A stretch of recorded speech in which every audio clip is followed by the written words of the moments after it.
El humo de pólvora se elevaba desde las ruinas de la calle del Coso, mientras el sargento Manuel Alcántara ajustaba la mira de su fusil estriado contra el alféizar destrozado de una ventana. A 300 metros, un oficial francés gesticulaba con arrogancia, señalando las posiciones españolas con su sable desenvainado. El hombre no sabía que estaba firmando su sentencia de muerte. Manuel exhaló despacio, presionó el gatillo y la bala estriada salió girando del cañón con un silbido mortal. El oficial cayó instantáneamente y el asombro recorrió las líneas francesas como una descarga eléctrica. Pero lo que nadie imaginaba era que este sería solo el comienzo de la batalla más sangrienta y sorprendente que cambiaría el curso de toda la guerra de independencia española. Era el 3 de julio de 1808 y Zaragoza estaba a punto de enseñarle al ejército más poderoso de Europa una lección que nunca olvidarían. 3 semanas antes, el general Jean-Antoine Verdier había observado las defensas de Zaragoza con una sonrisa burlona. Sus oficiales se agrupaban alrededor de los telescopios, señalando las murallas medievales y las fortificaciones improvisadas con evidente desdén. Campesinos con mosquetes oxidados, había comentado el coronel Lacoste mientras guardaba su catalejo. Tomaremos esta ciudad en 2 días, quizás 3 si los españoles deciden ser especialmente tercos. Los generales franceses habían conquistado media Europa con la precisión de una máquina militar perfecta. Venían de humillar a prusianos y austriacos, de someter a italianos y holandeses. ¿Qué podría hacer una ciudad española provinciana contra el ejército que había puesto de rodillas a emperadores y reyes? La burla se intensificó cuando los exploradores franceses informaron sobre el armamento español. Fusiles estriados, reportó un teniente con una carcajada apenas contenida. Los españoles creen que esas reliquias medievales harán alguna diferencia. Pero lo que los franceses no sabían es que estaban cometiendo el error más grave de sus vidas.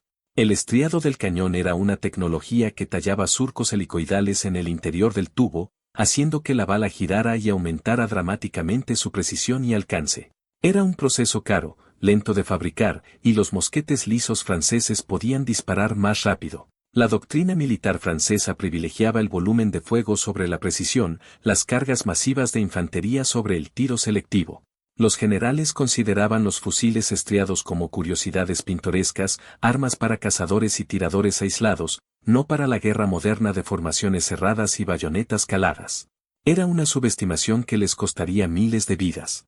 Lo que no sabían los franceses era que Zaragoza no era cualquier ciudad española. Capital de Aragón, había sido forjada durante siglos de resistencia contra invasores moros y su población conservaba una fiereza particular que corría por sus venas como fuego líquido. Cuando José de Palafox y Melzi, un joven noble aragonés convertido en líder de la resistencia, emitió su famoso grito de guerra, guerra a cuchillo, no estaba usando una metáfora. Cada palabra era una promesa de sangre. Las fábricas locales habían estado produciendo fusiles estriados durante meses, aprovechando la tradición artesanal aragonesa que se remontaba a generaciones. Cada arma era una obra maestra, calibrada individualmente, con cañones que podían alcanzar blancos a 400 metros con precisión mortal. Los armeros de Zaragoza habían perfeccionado técnicas transmitidas desde los tiempos de los reyes católicos, cuando España era el terror del Mediterráneo. Cada fusil llevaba grabado en su culata el nombre del artesano que lo había creado, un sello de orgullo y responsabilidad. Las fuerzas que convergían sobre Zaragoza representaban un choque de filosofías militares que definiría el futuro de la guerra moderna. El ejército francés del general Verdier contaba con aproximadamente 13.000 hombres, veteranos endurecidos de las campañas italianas y alemanas, equipados con mosquetes de chispa Charleville, artillería pesada de campaña y la confianza inquebrantable de quien había conquistado imperios. Su estrategia era directa y brutal: bombardeo masivo, asalto coordinado, ocupación rápida. Habían perfeccionado esta fórmula en docenas de ciudades europeas y nunca había fallado. Del otro lado de las murallas, Palafox había reunido una fuerza heterogénea de apenas 9.000 defensores. Soldados regulares del regimiento de Extremadura, milicias urbanas, voluntarios campesinos y centenares de civiles armados con cualquier cosa que pudiera matar a un francés. Pero tenían algo que los franceses no habían considerado en sus cálculos arrogantes: cada quinto hombre portaba un fusil estriado y todos estaban dispuestos a morir por cada centímetro de su ciudad. El 15 de junio de 1808, cuando las primeras columnas francesas marcharon confiadamente hacia las murallas, esperaban una capitulación rápida. Las banderas tricolor ondeaban orgullosas mientras los tambores marcaban el paso de la muerte. Verdier envió un ultimátum formal, rendición inmediata o destrucción total. La respuesta de Palafox resonó desde las almenas con una claridad cristalina que heló la sangre francesa, guerra y cuchillo. Los oficiales galos intercambiaron miradas desconcertadas. Estos provincianos realmente creían poder resistir. Era casi adorable en su ingenuidad suicida. El bombardeo de artillería comenzó aquella misma tarde. Los cañones franceses de 12 libras abrieron fuego contra las murallas y el rugido de la artillería hizo temblar los cimientos de la ciudad. El cielo se oscureció con el humo de la pólvora y el aire se llenó del olor metálico de la destrucción. Pero cuando el polvo se asentó y las primeras columnas de asalto avanzaron con sus bayonetas brillando bajo el sol español, algo completamente inesperado sucedió. Los tiradores españoles con fusiles estriados abrieron fuego desde las murallas y los oficiales franceses comenzaron a caer con una precisión que desafiaba toda lógica militar conocida. A distancias donde los mosquetes lisos apenas alcanzaban con efectividad, las balas españolas encontraban sus blancos con exactitud quirúrgica. El primer teniente francés cayó con una bala en el pecho. 3 segundos después, un capitán se desplomó con la garganta destrozada. Un sargento que gritaba órdenes quedó silenciado a mitad de frase, su sangre salpicando a los hombres que tenía al lado. Los sargentos caían como moscas. Los capitanes se desplomaban sin entender que los había golpeado y el pánico comenzó a filtrarse entre las filas francesas como veneno en las venas. ¿Qué clase de brujería era esta? Los veteranos de Austerlitz y Jena habían enfrentado la muerte 1000 veces, pero nunca así. Nunca con esta precisión implacable que convertía cada exposición en una sentencia mortal. Era como luchar contra fantasmas invisibles que podían matarte desde distancias imposibles. Lo que debía ser un paseo triunfal se estaba convirtiendo en una pesadilla de fuego selectivo y sangre.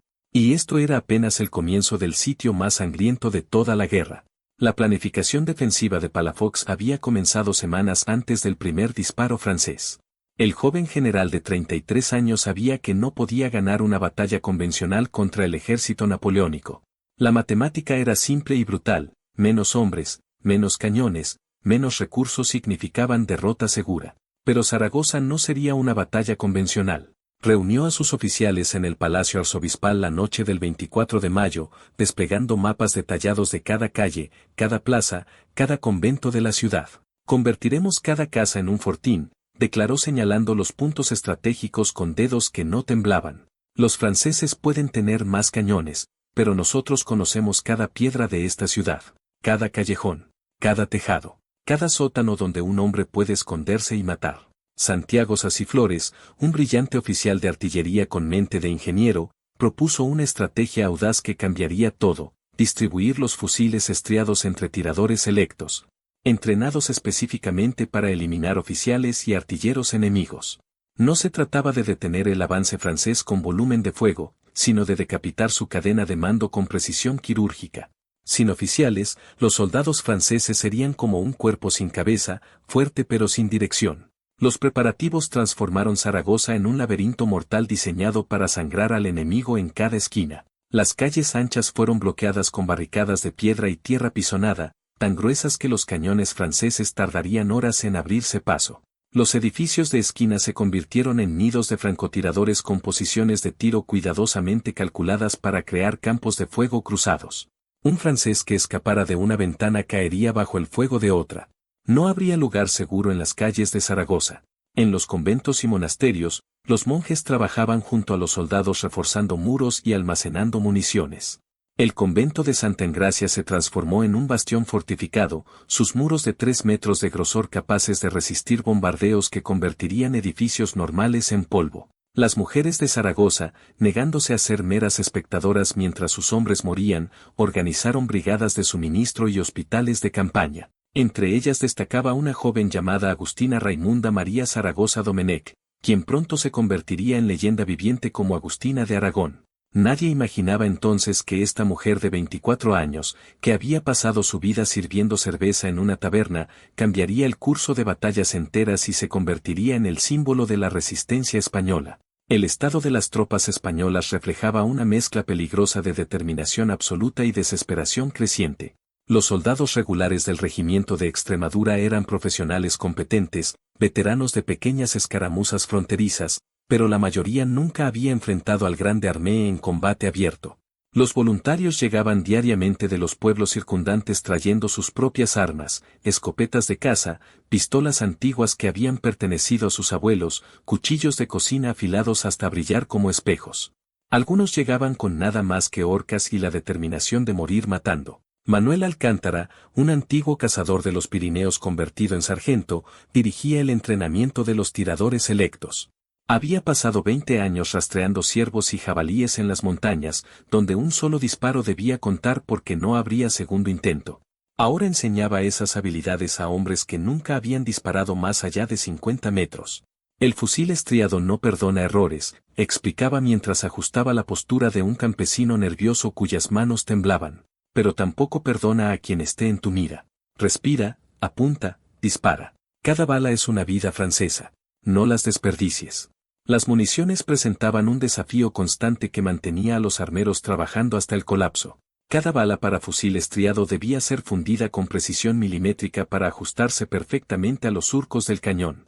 Un error de medio milímetro podía hacer que la bala se atascara o saliera desviada. Las fundiciones de Zaragoza trabajaban día y noche, con artesanos veteranos supervisando cada lote como si fueran joyas. El plomo se calentaba en crisoles hasta brillar con un resplandor rojizo que iluminaba rostros sudorosos. Luego se vertía en moldes de hierro enfriados con agua del Ebro, el río que había visto nacer y morir a generaciones de zaragozanos.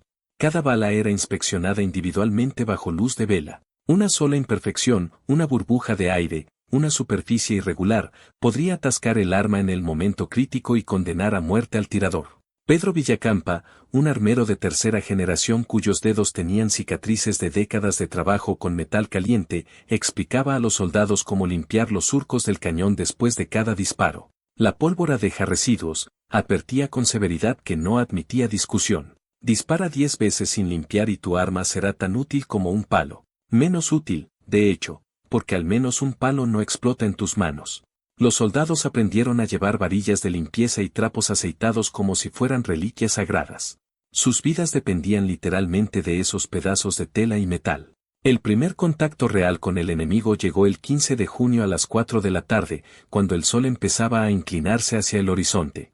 Las avanzadas francesas aparecieron en el horizonte como una línea azul oscuro que se extendía hasta donde alcanzaba la vista, una marea humana que parecía no tener fin. Los tambores tocaban la marcha de aproximación, un ritmo constante y mecánico que había precedido la caída de Viena, Berlín, Varsovia y una docena de otras capitales europeas. Era el sonido de la inevitabilidad, del destino manifestándose en forma de bayonetas y pólvora. En las murallas de Zaragoza, los defensores observaban en silencio mientras esa marea humana se acercaba inexorablemente. Algunos rezaban entre dientes, murmurando avemarías con labios secos. Otros revisaban sus armas por 10ª vez, verificando pedernales, midiendo pólvora, acariciando culatas de madera como si fueran amantes. Muchos simplemente miraban fijamente hacia adelante con mandíbulas apretadas y nudillos blancos, cada hombre enfrentando su propia mortalidad. Manuel se movía entre sus tiradores como un fantasma, verificando posiciones, ajustando ángulos de tiro, ofreciendo palabras de aliento que sonaban más tranquilas de lo que se sentía. Esperen mi señal, repetía con calma artificial. Dejen que se acerquen. Queremos blancos claros, no sombras distantes. Un disparo apresurado es un disparo desperdiciado. A 200 metros podían ver los rostros individuales de los soldados franceses. Algunos muy jóvenes, casi niños con uniformes demasiado grandes, reclutados de pueblos franceses que nunca habían oído hablar de España. Otros curtidos por años de campaña, con cicatrices visibles incluso a distancia y ojos muertos de hombres que habían visto demasiada muerte. El desarrollo inicial de los combates pilló a los franceses completamente desprevenidos, destruyendo su arrogancia con eficiencia brutal. Cuando Verdi ordenó el primer asalto exploratorio, esperaba la resistencia desorganizada típica de milicias locales, disparos erráticos, pánico rápido, colapso inevitable. Sus columnas avanzaron en formación cerrada, mosquetes preparados, oficiales al frente liderando con el ejemplo que había convertido al ejército francés en el terror de Europa. Las banderas ondeaban, los tambores marcaban el paso, todo era perfecto según el manual. A 150 metros de las murallas, Manuel dio la orden con voz que cortaba el aire como cuchillo, fuego a voluntad. El crujido de los fusiles estriados sonó diferente al rugido masivo de las descargas de mosquetes. Más espaciado, más deliberado, casi metódico. como el tic-tac de un reloj marcando segundos de muerte, pero los efectos fueron devastadores más allá de cualquier pesadilla francesa. El primer teniente francés cayó con una bala en el pecho que le destrozó el corazón. 3 segundos después, un capitán se desplomó con la garganta destrozada, ahogándose en su propia sangre mientras intentaba gritar órdenes. Un sargento que gritaba comandos quedó silenciado a mitad de frase, su cabeza estallando como melón maduro. Los oficiales franceses caían como piezas de ajedrez siendo eliminadas sistemáticamente del tablero y las formaciones comenzaron a vacilar como borrachos.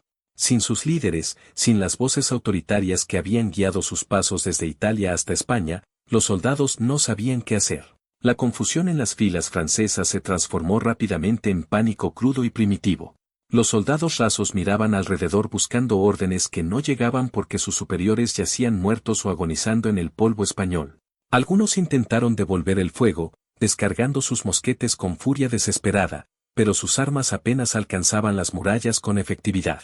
Las balas francesas golpeaban la piedra antigua creando nubes de polvo amarillento, pero raramente encontraban carne. En contraste, cada disparo español parecía guiado por una mano invisible y maligna, encontrando brechas en las defensas, penetrando uniformes azules, derribando hombres como si fueran muñecos. Un coronel francés, veterano de 20 batallas, intentó reorganizar a sus tropas con gritos que desgarraban su garganta. Una bala lo alcanzó en el hombro, destrozando hueso y tendones. Antes de que pudiera terminar su primera orden, su ayudante corrió a auxiliarlo y también cayó con una bala entre los ojos. Era como intentar luchar contra demonios invisibles que podían matarte desde distancias que violaban todas las reglas conocidas de la guerra. Al anochecer del primer día, Verdier reunió a sus oficiales sobrevivientes con rostro sombrío que había perdido toda burla. Las bajas no habían sido masivas en números absolutos, quizás 200 muertos y heridos de 13.000 hombres. Porcentajes que cualquier general podía absorber.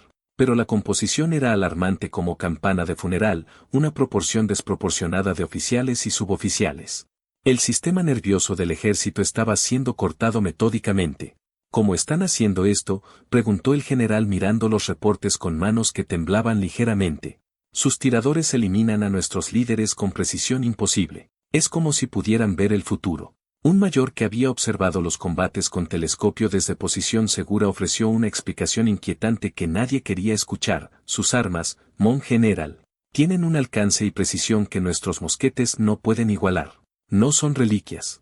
Son el futuro y nosotros somos el pasado. La burla inicial había desaparecido completamente de las conversaciones francesas.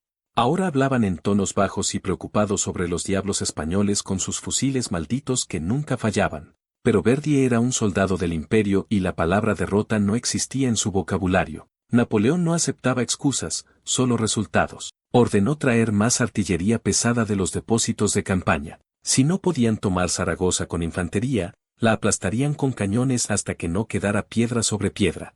Los defensores españoles, exhaustos pero exultantes tras rechazar el primer asalto, sabían en sus corazones que lo peor aún estaba por llegar. Habían ganado la primera ronda, pero la pelea apenas comenzaba. El bombardeo francés comenzó con el amanecer del 16 de junio y Zaragoza tembló bajo un diluvio de hierro y fuego que parecía el fin del mundo.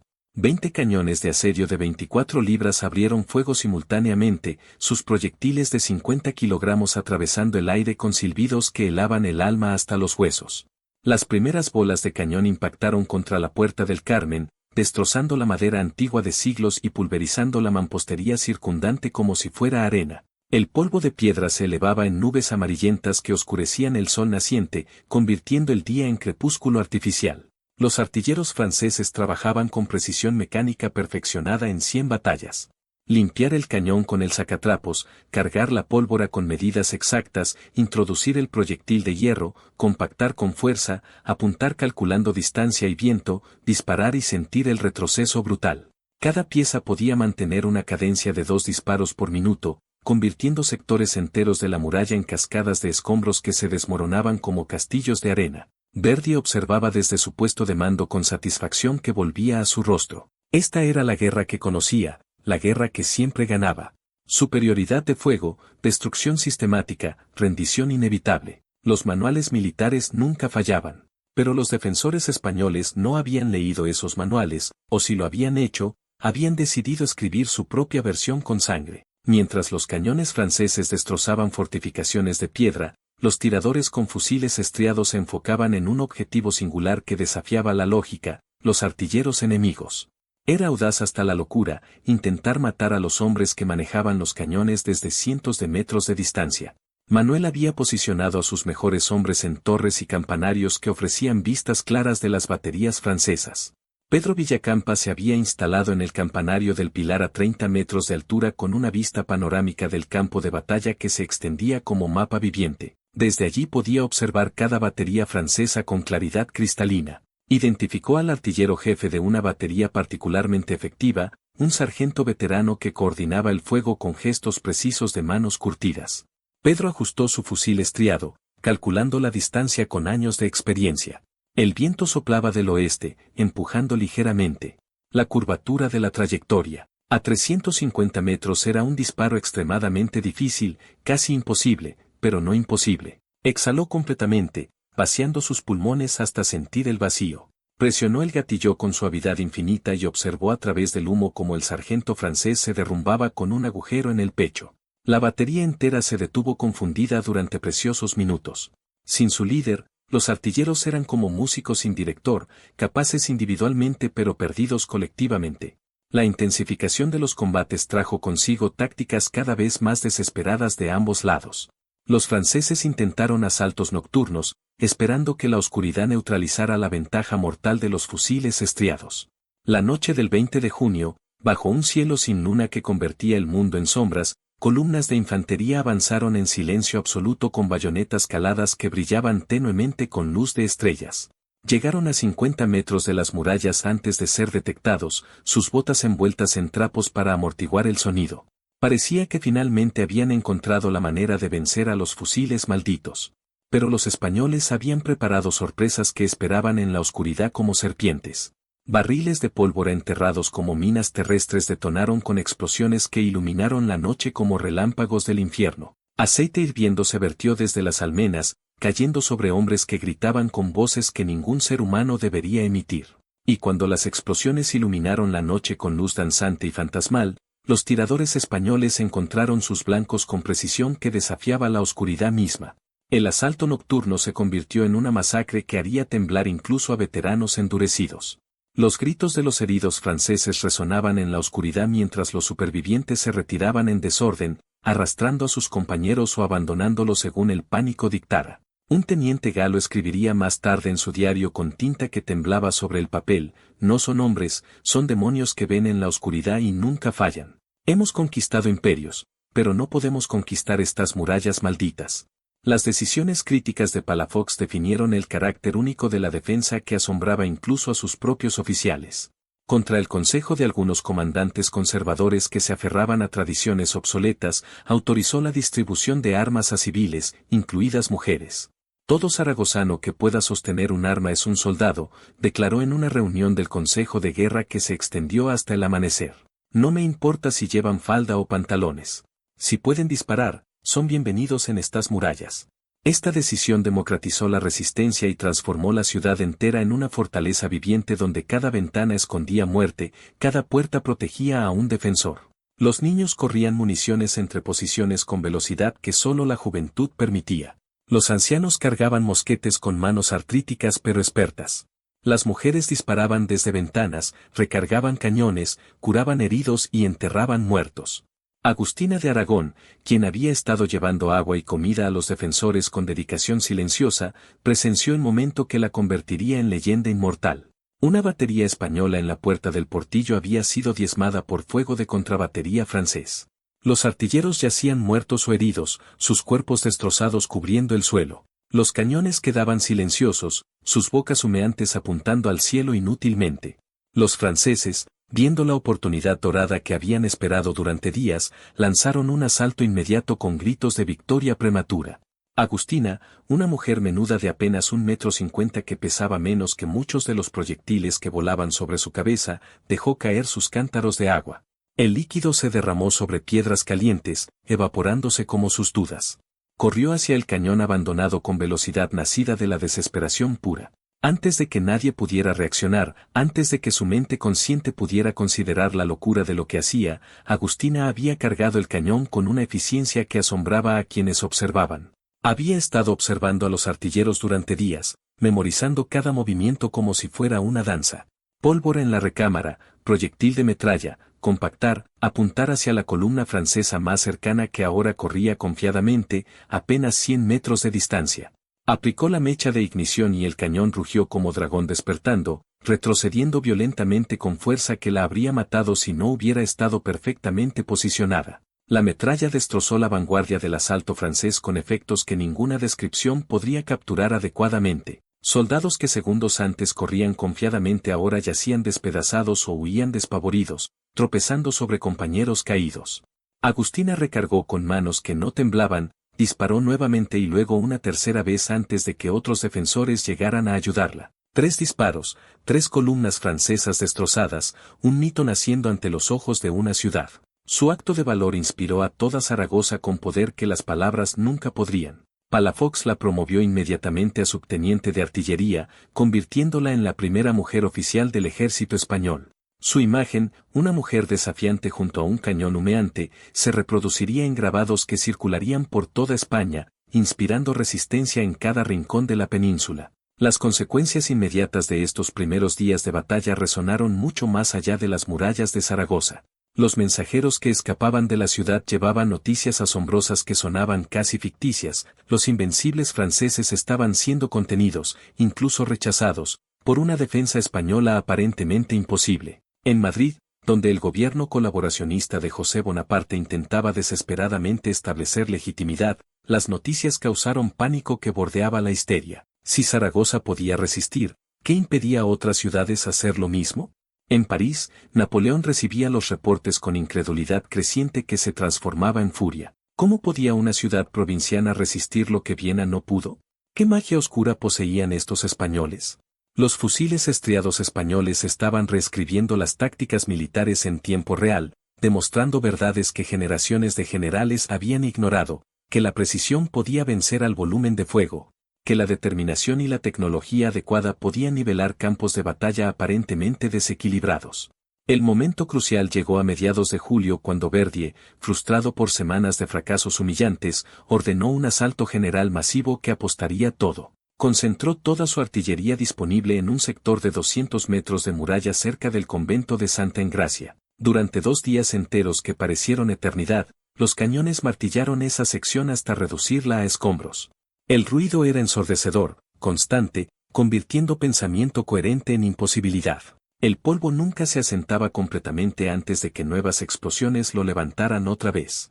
El 2 de julio la brecha parecía suficientemente grande para que un ejército entero pasara. Verdier reunió 3.000 soldados de élite, los mejores que le quedaban, veteranos de Austerlitz y Jena con cicatrices que contaban historias de gloria. No se detienen hasta estar dentro de la ciudad, ordenó a sus coroneles con voz que no admitía discusión. Y una vez dentro, toman edificio por edificio si es necesario. Quiero ver la bandera tricolor ondeando sobre el pilar antes del anochecer. Los tambores tocaron el avance y la marea azul oscuro se movió hacia la brecha como tsunami humano. Parecía imparable, inevitable, el destino manifestándose en uniformes y acero. Pero Manuel y sus tiradores estaban esperando en las sombras, y los fusiles estriados estaban listos para hablar nuevamente con su idioma de muerte precisa. La columna francesa avanzó hacia la brecha con una disciplina que solo años de victorias continuas podían forjar.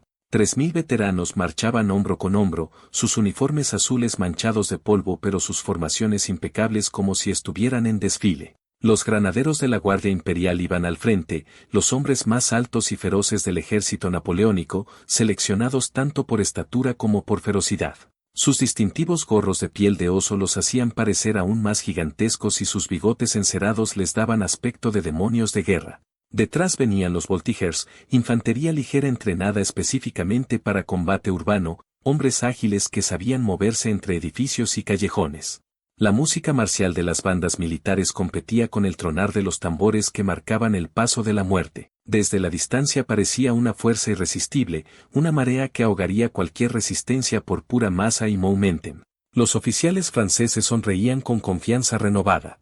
Finalmente, pensaban, esta farsa terminaría y podrían escribir a casa sobre otra victoria para el imperio. Pero no conocían lo que les esperaba en las ruinas humeantes de Santa Engracia, donde cada piedra había sido convertida en trampa mortal. La dinámica de la batalla cambió en el instante preciso en que los primeros soldados franceses cruzaron la brecha abierta en las murallas. Lo que esperaban encontrar era una ciudad aterrorizada, defensores desmoralizados retirándose en pánico hacia el centro urbano. Lo que encontraron fue un infierno meticulosamente preparado durante semanas de trabajo que había transformado calles familiares en laberinto de muerte. Cada edificio alrededor de la brecha había sido convertido en un fortín independiente con tiradores apostados en cada ventana. Cada puerta estaba tapiada excepto las necesarias para contraataque sorpresa. Las calles estaban bloqueadas con barricadas de piedra, madera y tierra que canalizaban a los atacantes hacia zonas de muerte cuidadosamente delimitadas. Y desde cada posición elevada, los fusiles estriados abrieron fuego con una precisión que convertía cada cruce de calle en una tumba colectiva. Los granaderos, acostumbrados a romper líneas enemigas con su sola presencia intimidante, caían como trigo bajo la guadaña. Sus oficiales, tan conspicuos con sus uniformes elaborados y charreteras doradas, eran blancos prioritarios marcados para muerte. En 15 minutos de fuego continuo, la élite del ejército francés estaba atrapada en un laberinto mortal del que no había escape obvio. Las acciones decisivas de ese día definirían el resultado del primer sitio y se estudiarían en academias militares durante generaciones. Santiago Sas, el brillante oficial de artillería con mente de ingeniero, había posicionado pequeños cañones de campaña en los pisos superiores de edificios estratégicos. Era una táctica no ortodoxa que los manuales militares habrían condenado, pero la guerra real no seguía manuales. Cuando las columnas francesas se compactaron en las calles estrechas, buscando cobertura contra los fusiles que los cazaban, estos cañones abrieron fuego a quemarropa con metralla que convertía carne en niebla roja. Las bolas de hierro del tamaño de nueces rebotaban entre las paredes de piedra, multiplicando su efecto letal con cada rebote. Un solo disparo podía matar o mutilar a docena de hombres. Los franceses intentaron retroceder desesperadamente, pero encontraron más fuego desde sus espaldas, donde otros defensores habían cerrado la trampa con precisión de relojero. No había salida, no había rendición posible, solo supervivencia o muerte. Manuel Alcántara dirigía personalmente un grupo de tiradores selectos desde el convento mismo, su voz ronca pero clara cortando el caos. Su fusil estriado cantaba muerte cada 20 segundos con ritmo metronómico. Un teniente intentando reorganizar sus hombres con gritos desesperados cayó con bala en la frente. Un sargento señalando una ruta de escape se desplomó con garganta destrozada. Un corneta a punto de tocar la retirada quedó silenciado antes de que sus labios tocaran el instrumento. Cada disparo era calculado, deliberado, letal. No desperdicien balas en soldados rasos, ordenaba a sus hombres con frialdad nacida de necesidad. Busquen las charreteras doradas, los sombreros con plumas, los hombres que dan órdenes. Sin líderes son una turba confusa. El heroísmo individual se manifestó en formas que desafiaban la imaginación y reescribían lo que significaba valor humano. Un grupo de 20 soldados franceses logró penetrar hasta la Plaza del Pilar, el corazón espiritual de Zaragoza donde la Virgen misma parecía observar la batalla. Allí se encontraron cara a cara con un grupo de defensores que incluía a Agustina de Aragón. La mujer que había salvado una batería días antes ahora lideraba un contraataque con sable en mano, un arma que apenas sabía usar pero que blandía con ferocidad maternal protegiendo su ciudad. Por Zaragoza y la Virgen del Pilar, gritaba mientras cargaba directamente hacia hombres el doble de su tamaño. Su valentía galvanizó a los defensores a su alrededor como electricidad.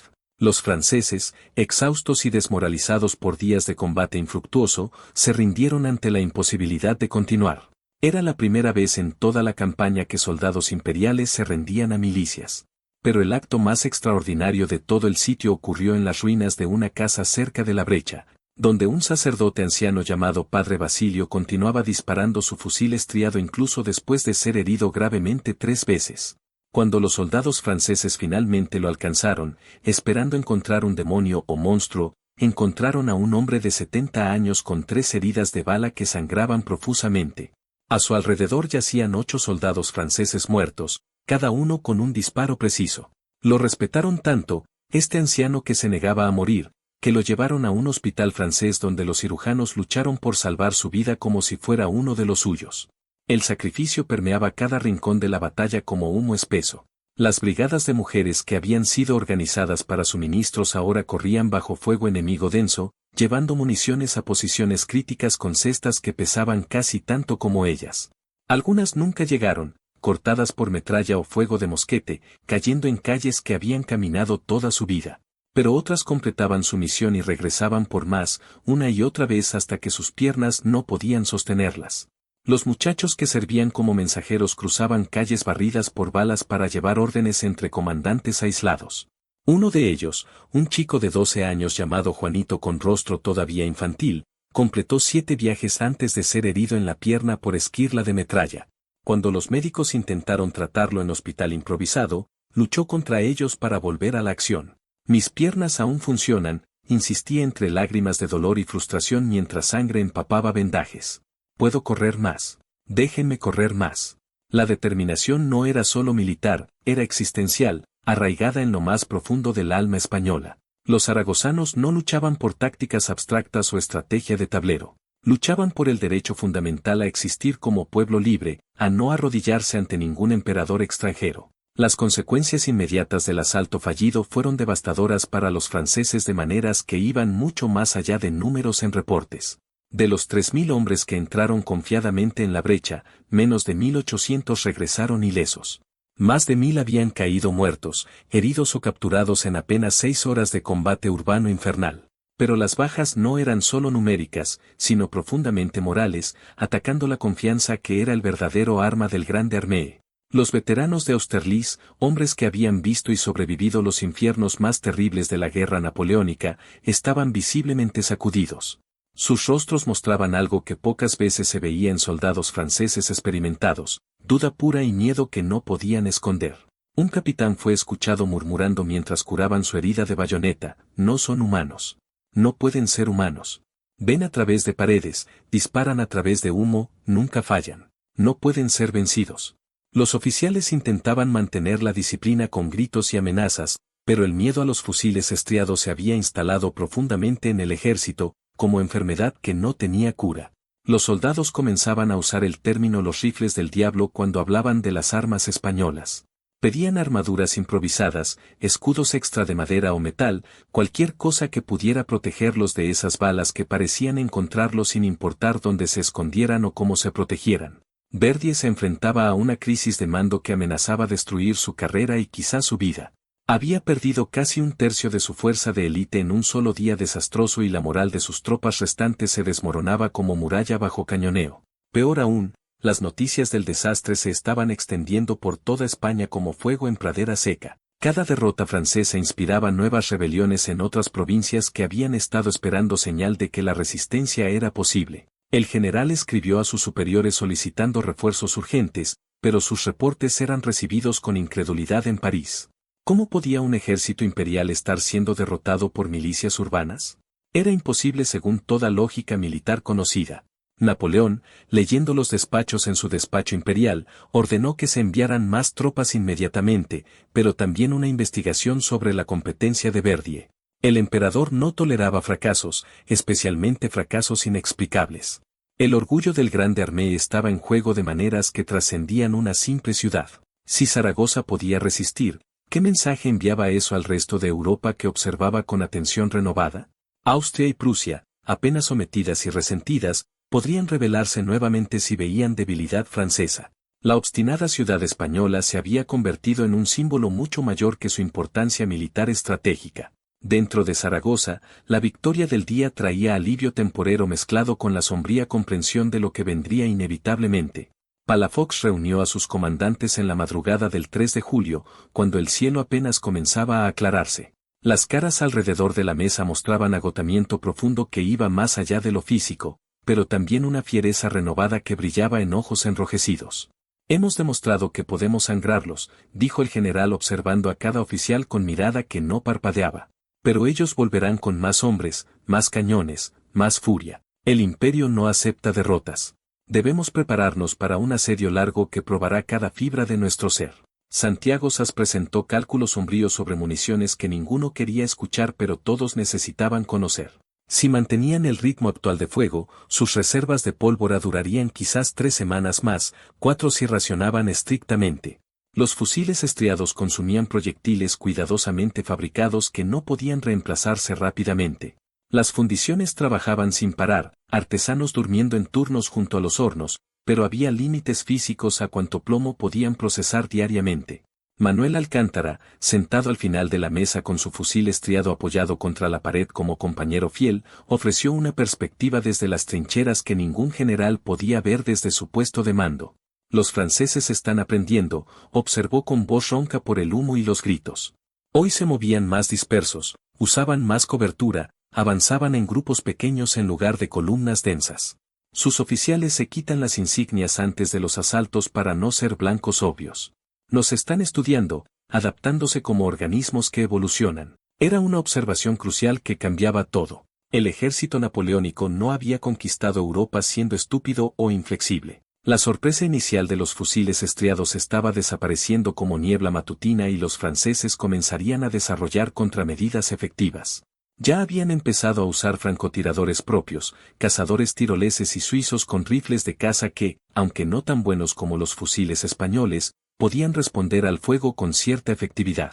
La ventaja tecnológica de Zaragoza no duraría para siempre. La noche cayó sobre una ciudad transformada por la guerra en algo irreconocible. El humo de 1000 incendios se elevaba hacia un cielo estrellado que parecía ajeno al sufrimiento humano abajo, indiferente como solo el cosmos puede ser.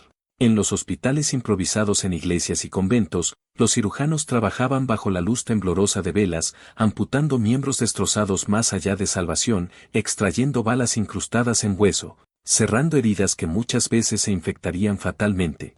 Las mujeres que servían como enfermeras veían horrores que ninguna preparación podía anticipar, pero continuaban con manos temblorosas pero decididas, limpiando sangre, sosteniendo manos de moribundos, susurrando consuelos que ellas mismas no creían. En las murallas, los turnos de guardia cambiaban cada 4 horas.